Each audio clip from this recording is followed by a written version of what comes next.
Similar to Gordon, we can use our same problem-solving process as it relates to solving this problem. I think you'll find in this one, too, the demonstration of the timeline is going to make your life that much easier.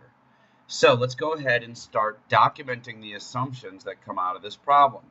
So the first thing that we recognize when we put together our assumptions is that the dividends are highly predictable in this stock. So we've got a dividend of 150, and then another of $2, another of 250, and then a last one of $3. So we'll go ahead and format those. Here's a neat little Excel trick too. Once you've made your subscript here through Alt-HFN, if I copy and paste this down here, and then I go and hit F2, put in my 2, left arrow once, backspace. It's a nice way to go ahead and update these dividends because as per the problem, these dividends are coming in 4 different years. And lastly, the assumption is at the end of that 4th year, I will be able to sell and get a price of $85. So now let's go ahead and build a simple cash flow model. So think of this as being the timeline itself, where here's our period 0, and then we'll have periods 1, 2, 3, and 4, just like we would have on the timelines that I draw on the board. Then we want to think about the different cash flows. So cash are going to flow only in this case, first via dividends, and then second when we go ahead and sell the stock. So when we go ahead and start thinking about plotting those cash flows on a timeline, what we're going to do is just start wiring those to our Excel inputs here. So here's period 1, $1.50. Here's dividend in period 2, $2. And I'm just making point and click references. Hint, there's an easier way to do this if you want. I wonder if you can figure out how.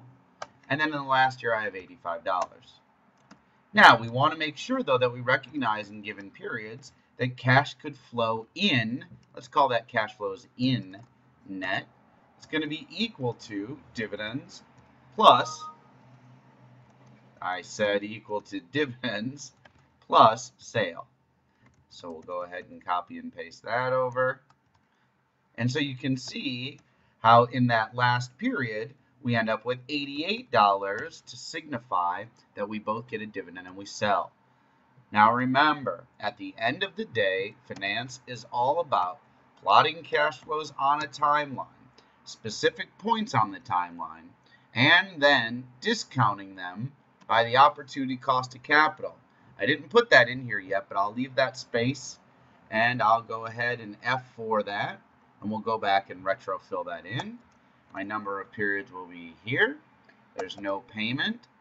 Grab that future value, finish it, and then I'll go and switch the sign just so Excel shows me positive numbers. Let's go ahead and treat the fact that the rate was not put in there yet. So we'll go back and fill in a rate of 15%. Copy and paste our formula across. I missed, so we'll try again. Copy and paste our formula across. Format those numbers. And then this is the price that we would be willing to pay. Alt-H-U-S, down 1, Control-Shift, right arrow, enter, Alt-H-H, yellow for the answer.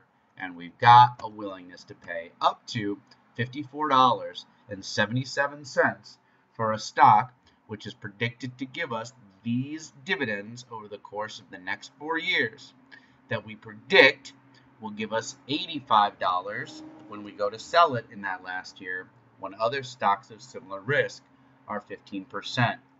Before I log off though, I just want you to think about these numbers and find in your critical thinking skills the fact that the dividend discount model is wonderful, but it's very speculative. How in the world can you predict the future that well? Well, if you could use at the end of the day and solve this problem easily.